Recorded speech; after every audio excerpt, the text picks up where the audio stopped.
בולמים באויבינו בעוצמה חסרת תקדים. ትራምፕ እስራኤልን ሸጠዋል። There are moments when history speaks to us. This is one of them. አሜሪካና እስራኤል በማለት ሁለት የተለያዩ ሉዓላዊ ሀገራት በማድረግ ስለ ሀገራቱ መናገር ሀገራቱ ካላቸው ግንኙነት አንፃር በፍጹም ገላጭ አይደለም ሲሉ አንዳንድ ባለሙያዎች ሲናገሩ ይደመጣሉ። የአሜሪካና እስራኤል ግንኙነት የሁለት ሀገራት ግንኙነት ሳይሆን በጂኦግራፊ ተራርቀው ከመገኘታቸው ውጪ አንድ ሀገር ናቸው ሲሉ አሁንም ደግሞ ሌሎች ባለሙያዎች ሲናገሩ እንሰማለን። ሁለቱ ሀገራት የሚያስቡበት ጭንቅላትም ሆነ የሚተነፍሱበት ሳምባ አንድ መሆኑን እስራኤልን በርቀት የምትገኝ 51ኛው የአሜሪካ ግዛት ሲያደርጓት አሜሪካን ደግሞ በእስራኤል ጭንቅላት የምትመራ ራሷ እስራኤል ናት ሲሉ ነገሩን አንዳንዶች ያከሩታል። በአገሪቱ መካከል ያለውን ፖለቲካዊ፣ ኢኮኖሚያዊና ማህበራዊ ግንኙነት በትክክል ላጤነ ሰው ከላይ የተሰነዘረው ገለጻ በእርግጥም ምንም ግንኙነት የለበትም ሊያስብለው ይችላል። ጥናቶች እንደሚናገሩት በአሜሪካ ምድር የሚገኙ የአይሁድ እስራኤላውያን ቁጥር በጂኦግራፊ መካከለኛ ምስራቅ ከምትገኘው ራሷ እስራኤል ጋር እኩል በሚባል ደረጃ የተቀራረበ መሆኑን ነው። እስራኤል ውስጥ 9 ሚሊዮን እስራኤላዊ እንደሚገኝ የሚጠቀስ ሲሆን በጂኦግራፊ ርቃ በመልክዓ ምድር ርቃ የምትገኘው አሜሪካ ደግሞ ወደ 8 ሚሊዮን እስራኤላውያን ስለመገኘታቸው ይነገራል። ከጠቅላላው የአሜሪካ ቁጥር እስከ 2.5% የሚደርሰው የአይሁድ ማህበረሰብ ሲሆን ይህም ከየትኛውም የዓለማችን ሀገር በላይ ካላት ሕዝብ አንጻር ከፍተኛው ዳያስፖራ ያላት ሀገር ያደርጋታል። ይህ ሰፊ የዳያስፖራ መጠን አሁንም በአሜሪካና እስራኤል መሃል ያለውን ግንኙነት በተገቢው የሚገልጽ እንዳልሆነም ይነገራል። ከጠቅላላው አሜሪካዊ 2.5% ብቻ የሚደርሰው የአይሁድ ማህበረሰብ በአሜሪካ ፖለቲካዊም ሆነ ኢኮኖሚ ላይ ከሚያሳርፈው ተጽዕኖ አንጻር ሲለካ የሁለቱ ሀገራት ግንኙነት ምን ያህል ጥብቅና ለመለያየትም የማይቻል መሆኑን በሚገባ የሚያሳይ ነው የሚሆነው። ከየትኛውም ማህበረሰብ ይልቅ አይሁዶች በአሜሪካ ኢኮኖሚ ላይ ጉልህ ስፍራ እንዳላቸው ይነገራል። በአሜሪካ ውስጥ ከሚኖር ሰው በአማካይ ገቢ አንጻር የአይሁድ ማህበረሰብ አማካይ ገቢ ከሌላው በእጥፍ እንደሚበልጥም ቁጥሮች ይመሰክራሉ። የማህበረሰብ በአሜሪካ ኢኮኖሚ ላይ የሚያሳርፈው ተጽዕኖም ቀላል እንዳልሆነ በርካታ ጥናቶች ይናገራሉ። አሜሪካ ውስጥ ስለሚገኙ ቢሊዮነሮች ሲወራም ከፊት የሚመጣው የአይሁዳውያን ቁጥር ነው። በፎርብስ ሪፖርት መሰረት አሜሪካ አሉኝ ከምትላቸው 400 ቢሊዮነሮቹ 35%ቱ ወይንም ከ150 በላይ የሚሆኑት የአይሁድ ቢሊዮነሮች ናቸው። የአይሁድ ቢሊዮነሮች በመላው ዓለም ላይ ከሚረጩት ገንዘብ ላይ 75%ቱ አሜሪካ ኢኮኖሚ ውስጥ ፈሰስ የሚደረግ ነው። በዓለም ኢኮኖሚ ላይ $2 ትሪሊዮን ፈሰስ የሚያደርጉት የአይሁድ ሀብታሞች 1.5 ትሪሊዮኑ ለአሜሪካ ኢኮኖሚ የሚውል ነው። በዋና ዋና የንግድ ዘርፍ ላይ የተሰማሩት የአይሁድ ቱጃሮች የአሜሪካንን የፋይናንስ፣ የቴክኖሎጂና የመዝናኛ ዘርፍ በከፍተኛ ሁኔታ ተቆጣጥረውት ይገኛሉ። እንደ ሕግ፣ ሳይንስ፣ ሊደርሺፕና ሚዲያ ባሉ ታላላቅ የእውቀት ዘርፎች ላይም አሁንም የአይሁዳውያን ሚና በጣም ከፍተኛ እንደሆነ ይታወቃል። ለተለያዩ የአሜሪካ ማህበራዊ ጉዳዮች የሚውሉ ከፍተኛ የእርዳታ ገንዘብ ፈሰስ በማድረግ አሁንም አይሁዳውያን ተጠቃሽ ናቸው።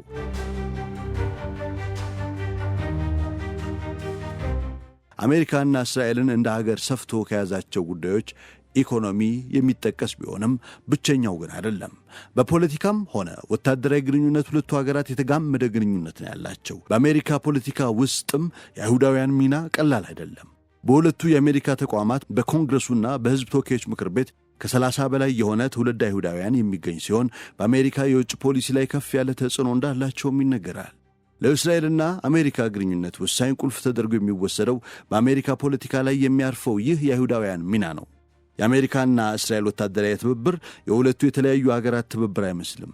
አሜሪካ ለእስራኤል የምታፈሰው ወታደራዊ ድጋፍ ከሌላ ከማንም ሀገር ጋር የሚስተካከል አይደለም።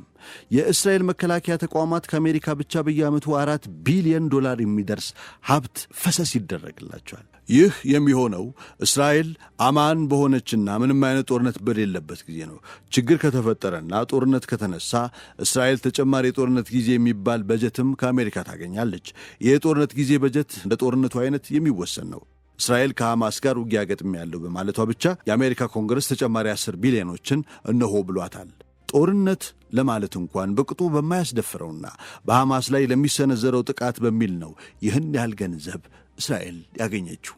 እንግዲህ የለየለት ጦርነት እስራኤል ስታደርግ ምን ያህል ገንዘብ ከአሜሪካ እንደምታገኝ መገመት ይቻላል። ጦርነቱን የምታካሄድበት ገንዘብ ብቻ አይደለም እስራኤል ከአሜሪካ የሚሰጣት የምታገኘው። አሜሪካ አሉኝ የምትላቸውንና ለሌላ ለማንም ሀገር አሳልፌ የማልሰጣቸው የምትላቸውን ዘመናዊ መሳሪያዎችና የተራቀቁ ቴክኖሎጂዎችን በብቸኝነት የምታገኘው ይህችው ሀገር እስራኤል ብቻ ናት። ኢኮኖሚ፣ ፖለቲካዊና ወታደራዊ ግንኙነት ብቻ አይደለም ሁለቱን ሀገራት እንደ አንድ ያዋሃዳቸው። ሁለቱን ሀገራት ወደ አንድ አምጥቷል የሚባለው የጋራ ሴቶቻቸው ስለመሆኑም ይነገራል። በታሪክ መነጽር ሲታይ እንደ ሀገር ገና ጨቅላ ዕድሜ ላይ የምትገኘው አሜሪካ የብዙ ነገሮቿ መሰረት የሚቀዳው በቀደምትነቱ አዛውንት ከሆነው የአይሁድ ማህበረሰብ እንደሆነ የታሪክ አዋቂዎች ሲናገሩ ይደመጣሉ። በትራምፕና ኔታንያሁም ሆነ በእስራኤልና አሜሪካ ከሰሞኑ የተነሱ ጥረቶችን አስመልክቶ የእስራኤሉ JNS TV ባዘጋጀው የእስራኤል የ2026 ዓለም አቀፍ ፖሊሲ መድረክ ላይ የተገኙት የአሜሪካው አምባሳደር ማይክ ሁካቤ አጥብቀው እንዳሳሰቡት የጋራ እሴቶቻቸው እና ታሪካዊ ቁርኝታቸው አሜሪካና እስራኤልን መቼም እንዳይለያዩ አድርጎ የሰፋቸው ያዋሃደና ያጋመዳቸው የጋራ መሠረታቸው ነው ብለዋል። አሜሪካና እስራኤልን እንደታሰቡት የሚሉት አምባሳደሩ የትራምፕና የኔታንያሁ ቁርኝነት እንኳን ፈጽሞ የሚበጠስ አይደለም ባይ ናቸው። የመሪዎቹን ወደ ኋላ የምንጠቅሰው ሲሆን የማይታሰብ ያሉትን ሀገራቱን መለያየት አስመልክቶ እንዲህ ነበር አምባሳደሩ የገለጹት። የግንኙነታችን የማዕዘን ድንጋይ ሆኖ ግንኙነታችን መቼም ቢሆን እንዲበጠስ የማያደርገው ዋናው ምክንያት ለምዕራቡ ዓለም ስልጣኔ መሠረትና የክርስትና መነሻ የሆነው የጁዶ ክርስትና ዋና ምንጭ እስራኤልና አይሁዳውያን በመሆናቸው ነው። ይህን በማለቴ ምን አይነት እብደት ነው የሚሉ ትችቶች ከመላው ዓለም ሲሰነዘሩብኝ ሰማለሁ። ይህን የማለቱን ድፍረትስ ከየት አመጣኸው ይሉኛል። እኔም የታሪክ አሁ የሆነውን ይህ እውነት የመካድ ድፍረቱን ከየት አመጣችሁ ትላችኋለሁ። የቀይ ባህርን ሁለት ቦታ መሰንጠቅ የአሜሪካ መስራቾች አሜሪካንን ያጸኑበት ማህተም እንደሆነ አታውቁም እንዴ እላችኋለሁ። ፓርላማቸው ግድግዳ ላይ ለብጠን ያኖርነው የእብነ በረድ ምስል የፕሌቶ፣ የአርስቶትል ወይንም የሲሲሮ ሳይሆን የሙሴ መሆኑን ልብ ብላችኋል እላችኋለሁ።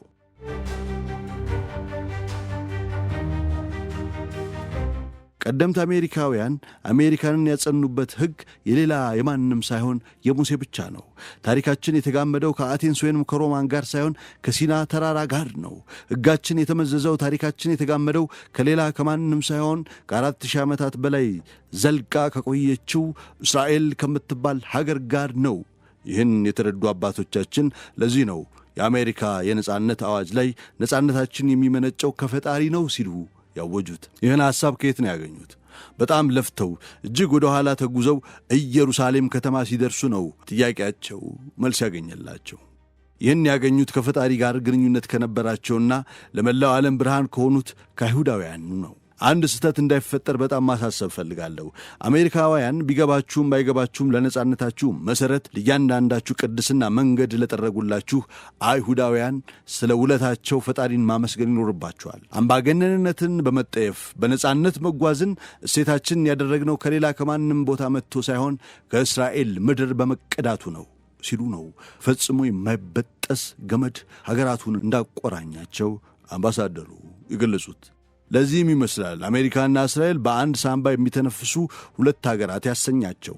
እስራኤል ላይ የተደረገ የተባለ ሁሉ በአሜሪካ የሚወገዝ፣ እስራኤል አደረገችው የተባለ ክፋት ሁሉ በአሜሪካ የሚደገፍ ቅዱስ ተግባር ሆኖ ለዘመናት ዘልቋል።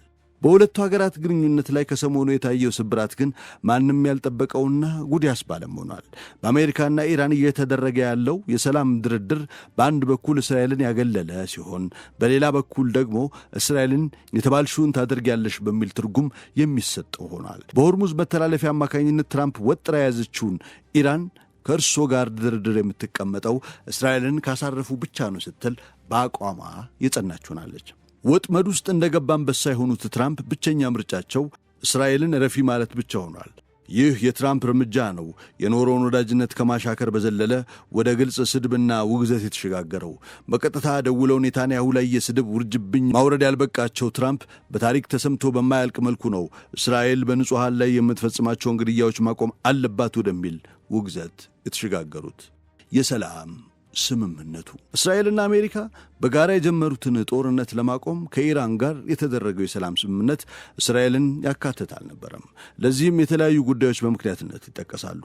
አሜሪካ ያደረገችውን ድንገተኛ የተኩስ አቁም ተከትሎ በአጭር ጊዜ በ15 ቀናት ውስጥ ድርድር መደረግ እንዳለበት ስትል አስታውቃ ነበር። ቢሆንም ግን በፓኪስታን የተደረገው የመጀመሪያ ዙር ድርድር ምንም ውጤት ሳይገኝበት ነበር የተበተነው። በዚህ በቀደመው ድርድር ላይ በእጅ አዙሩም ቢሆን አሜሪካ እስራኤልን ለማሳተፍ በመሞከሯም ይነገራል። ይህ የአሜሪካ መንገድ ነበር ድርድሩ ካለምንም ውጤት እንዲበተን ያደረገው ሲሉ የኢራን ተደራዳሪዎች በወቅቱ መግለጻቸው ይታወቃል። ከኢራን ተደራዳሪ አካላት አንዱ የነበሩት መሐመድ ባራዲ በወቅቱ ስለ ድርድሩ መክሸፍ ሲናገሩ የአሜሪካ ተደራዳሪ ቡድን የመሩት ግንባር ቀደም ተደራዳሪ የሆኑት ጄዲ ቫንስ በነጻነት ድርድሩ ማድረግ እንዳልቻሉ ተናግረዋል። በወቅቱ መሐመድ ባራዲን የገረማቸው ቫንስ በነጻነት ድርድሩ እንዳያደርግ ትልቅ ፈተና የገጠመው ከአሜሪካውያን ወይንም ከትራምፕ ሳይሆን ከጠቅላይ ሚኒስትሩ ቤንያሚን ኔታንያሁ ነበረ። ድርድሩ የሚደረግበት ፓኪስታን ድረስ የተጓዘው የእስራኤል ሎቢስቶች የነበሩ ሲሆን የድርድሩ ክፍል ካልሆነ በስተቀር በሁሉም ቦታ ጄዲ ቫንስ በመክበብ ፍጹም ነጻነቱን ገፈውት ነበር ማለታቸውም ይታወሳል።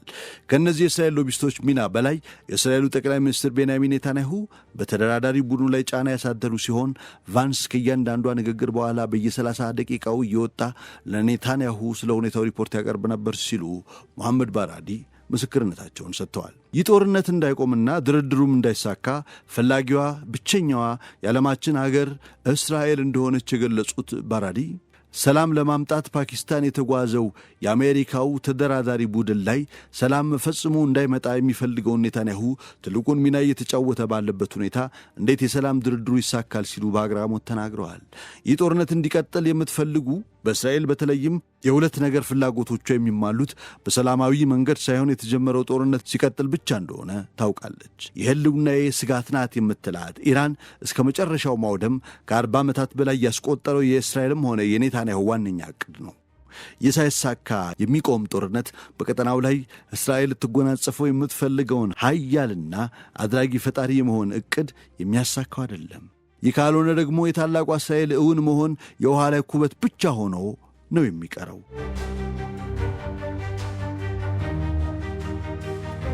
ሌላኛው ጉዳይ የኒውክሌር ጉዳይ ነው። የእስራኤል ብቻ ሳይሆን የአሜሪካና የቀጠናው ሀገራት ርዕሰ ጉዳይም ነው።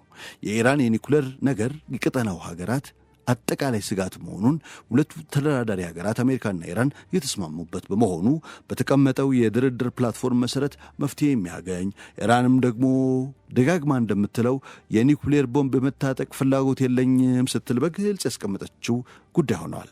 እስራኤል ይገጥመኛል ስትል የምትፈራው አደጋ ለእሷ ብቻ ሳይሆን ለመላ የቀጠናው ሀገራት ስጋት መሆኑ በዚሁ መፍትሄ የሚያገኝ ጉዳይ ሆኖም ተቀምጧል። የእስራኤል ፍላጎት ግን በጣም ሰፊ ነው።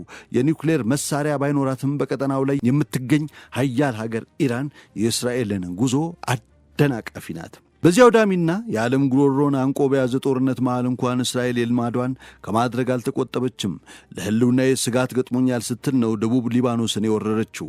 ዓለምን ምጥ ላይ በጣለ በዚህ ጦርነት መሃል እስራኤል የወሰደችው እርምጃ ጦርነቱን የሚያባብስና ለሌላው ዓለም ጭንቅ ደንታ እንደሌላት የሚያሳይ ነበረ። በሂዝቦላ ተሰነዘረብኝ ያለችው ጥቃት የዚሁ ጦርነት አንዱ አካል ተደርጎ የሚወሰድ ሲሆን ይህ ጦርነት በሰላም ለመጨረስ ከተቀመጡት 14 የድርድር ቅድመ ሁኔታዎች የመጀመሪያው ነው። ከ1 ሚሊዮን በላይ ሕዝብ ያፈናቀለው እና በሺዎች የሚቆጠሩን ንጹሐን ሕይወት የቀጠፈው የእስራኤል እርምጃ የመግባቢያ ሰነዱ በተፈረመ የንጹሐን ሕይወት የቀጠፈና ብዙ ውድመትም ያስከተለ ነበረ። በግራና በቀኝ ወጥሮ ከያዛቸው ከዚህ ጦርነት መሽሎኪያ ቀዳዳ አገኘው ብለው የተደሰቱት ትራምፕ ነው እስራኤል ሰቅዛ የያዘቻቸው። የመጀመሪያው ዙር ድርድርን መክሸፍ ተከትሎ ስለ ሁኔታው ትራምፕና ኔታንያሁ በደንብ እንደመከሩበት የሚጠበቅ ጉዳይ ነው። ግን ከስምነት ለመድረስ አልቻሉም። በኔታንያሁ ግትርነት አቅላቸውን የሳቱት ትራምፕ ስሜታቸውን ሁሉ ነበር መቆጣጠር ያቃታቸው። በእስራኤልና በኔታንያሁ ሁኔታ በጣም የተበሳጩት ትራምፕ ብቻ ሳይሆኑ ዋና ተደራዳሪ ጄዲ ቫንስም ነበሩ። ኔታንያሁን ከማውገዝ ጀምሮ የማስፈራራት ዛቻም ነበረ ቫንስ ሲያሰሙ የነበረው። ከትራምፕ ዛቻና ስድብ በላይም ኔታንያሁን ያጨሳቸው የጄዲ ቫንስ ሁኔታ ነበር። ኔታንያሁን በጣም ተበሳጭተዋል። ምን ተፈጥሮ ተብለው የተጠየቁት ቫንስ ስለ ሁኔታው ይህን ነበር ያሉት። ከኔ ጋር ባደረገው ንግግር እንዲህ የሚያበሳጭ አይሆንም። እሱም ለእኔ እንደዚሁ አይነት ስሜት አላሳየኝም። ምናልባት ከሌሎች ሰዎች ጋር ሲገናኝ እንደዛ ሆኖ ይሆናል። ምንም የሚያስጨንቀኝ ነገር የለም። እኔ ያልኩትን በካቢኔ ውስጥ ያሉ ሰዎችን ነገሩን እያጋጋሉት ነው። ከዚያም አልፎ ፕሬዚዳንት ትራምፕን ለይተው እያጠቁ ይገኛሉ። ስለዚህ አንድ በላቸው ነው ያልኩት። እኔም ለእነዚህ ሰዎች የሚኖረኝን ምላሽ በሁለት መንገድ አሳውቃለሁ።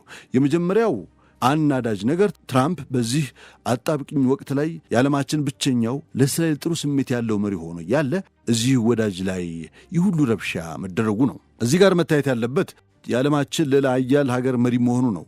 እኔ በእስራኤል ካቢኔ ውስጥ በሆን ኖሮ በዓለም ላይ የቀረኝ ብቸኛ ሌላ ኃያል ወዳጄን በፍጹም አላስቀየምም ነበር።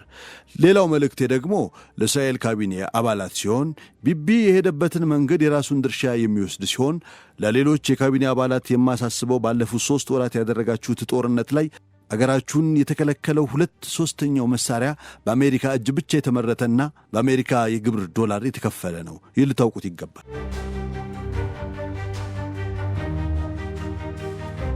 አሁን ላይ ዶናልድ ትራምፕ ያደረገው ከፍተኛ ነገር ከእንቅልፍ በመንቃት በዛ አካባቢ ያለውን እውነታ ማነፍነፍ ብቻ ነው። ፕሬዚዳንቱ በግልጽ ነው ያስቀመጡት።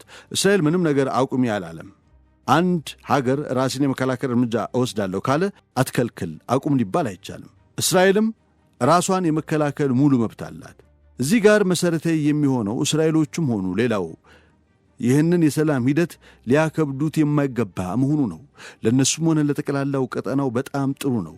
ትራምፕን የሚያበሳጫቸውና ተስፋ የሚያስቆርጣቸው ይህ ሁሉ ጥረት ተደርጎ ከብዙ ንግግር በኋላ ከሰላም ውይይቱ ለሻይ ረፍት ሲያደርጉ የቤይሩት ሕዝብ ግልብጥ ብሎ አደባባይ ላይ ሲተራመስ ማየታቸው ነው። እነዚህ ከሂዝቦላ ጋር ምንም አይነት ግንኙነት የሌላቸው ንጹሐን ናቸው የሚታመሱት። ተቀባይነት የለውም። እንደዚህ አይነት ነገሮች እንዳይከሰቱ እኛም ቀረብ ብለን በትብብር መስራት ነው ያለብን። ለእስራኤል የምናስተላልፈው መልእክት ለሌላው እንደምናስተላልፈው ይህ የሰላም ሂደት ለእናንተ በጣም ጥሩ ነው። ሂዝቦላ እስራኤልን እንዲያጠቃ በፍጹም አንፈልግም። ለዛም ነው በቀጠናው ላይ የሂዝቦላ የመሳሪያ ሰንሰለት እንዲበጣጠስ መንገዱን እያመቻቸን ያለ ነው። የገንዘብ ፍሰቱ እንዲቆም ነው። የኢራናውያን እርዳታ እንዲቆም ነው። እንደዛ ሁሉ የሊባኖስ የግዛት ሉዓላዊነት እንዲከበርም እንፈልጋለን።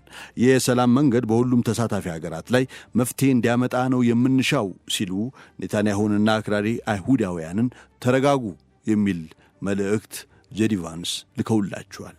በእርግጥ ትራምፕ አደረግኩት ያሉት የመግባቢያ ሰነድ የድርድር ሳይሆን የእጅ መስጠት ያህል እንደሆነ ሁሉም የተስማሙበት ጉዳይ አድርጎታል። ይህ ስምምነት ሁሉንም ነገር ለኢራን አሳልፎ የሚሰጥ ስጦታ እንጂ በሰጥቶ መቀበል በር የተደረገ ስምምነት አይመስልም ሲሉ ይኮንኑታል። ከገቡበት አጣብቂ ለመውጣት ብቸኛው መሽሎክ ያልሆነችው ዶናልድ ትራምፕም ሆነ ሰላሙ ሊመለስ ኢኮኖሚው ሊረጋጋ እንደሆነ አድርጎ ለወሰደው መላው ዓለም ይህ ስምምነት ትልቅ እፎይታ ነበረው። ይህ ስምምነት ለእስራኤል ግን ከባድ አደጋን የሰነቀ ነው የሚሆነው። የሆርሙዝ መዘጋት ለእስራኤል ጉዳዩ አልነበረም። መከፈቱም እንደዛው። በድርድር እስራኤል ልታገኘው የምትችለው እፎይታ የኢራንን ኒውክሌር በተመለከተ ብቻ ነው። ይህም አሁን ላይ የማይነሳ ጉዳይ ሲሆን በቀጣይ የሚደረጉ ውይይቶች ነው እልባት ሊያገኝ የሚችለው። የኒውክሌር መሳሪያን በተመለከተ አቋማችሁ አቋሜ ነው ኢራን ካለች ሰነባብታለች። በሰላምና በጉርብትና አብሮ ለመኖር ለምታስብ እስራኤል ይሄ በቂ ነበረ። እንደተገለጸው የእስራኤል ፍላጎት በጣም ሰፊ ነው። የአክራሪ አይሁዳውያን ፍላጎት ታላቋን እስራኤል እስከ መመስረት የሚሄድ ነው። ይህ ዕቅድና ውጥን ላላት እስራኤል የሁሉ በረከት ለኢራን ይዞ የመጣው ስምምነት እንዴት ሊዋጣላት ይችላል? አንዳንድ አክራሪ አይሁዳውያን እንደውም እስራኤልን ለማጥፋት ቀን ከሌሊት ለምትለፋው ኢራን ይህ ስምምነት ማድረግ እስራኤልን የማጥፋት የመጀመሪያው ደረጃ ነው እስከ ማለትም ሄደዋል። በእኛ ጉዳይ ከእኛ ሌላ ማንም አይመለከትም ያሉት ጠቅላይ ሚኒስትሩ ኔታንያሁ እኛ እስከፈለግን ድረስ በደቡብ ሊባኖስ ለመቆየት የምንወስነው እኛው ብቻ ነን ብለዋል። የዚህ ምክንያት ሲሉ ኔታንያሁ ያቀረቡት በዓለም ላይ ማንም ሀገር በድንበሩ ላይ የሚገኝ አሸባሪ መሳሪያ ደግኖ በሀገር ውስጥ የሚገኙ ሕፃናትና ሌላውንም ንጹሐን እየገደለ ለጊዜው አንተተው ዝም ብለ ሁኔታውን ሲባል ፈጽሞ እንዴት ይስማማል? ይህ የተደረገው አሜሪካ ላይ ቢሆን የትራምፕ መልስ ምን ሊሆን እንደሚችል አስቡት። ስለዚህ ይህ እስራኤል ላይም አይሆንም። ዜጎቻችንን የመጠበቅ የመጀመሪያው ስራዬ ነው። ማንንም አሸባሪ ድራሹን የማጥፋትና በሊባኖስም ሆነ በሌላው በማንም ቦታ የመቆየት ውሳኔ የእስራኤል እንጂ ማንም ሌላ ሀገር አይደለም ሲሉ ከትራምፕ ጋር የጀመሩትን መወራወር አክርረውታል። አሜሪካም ከኢራን እስራኤልም ከሊባኖስ ለጊዜው ከስምምነት መድረሳቸውን ወቁት ብለዋል። ከሆነ እሰየው ነው። ካልሆነ ደግሞ ቀጣዩን ጊዜ ነግረናል፣ ያሳየናል። ቸርን ሰንብት።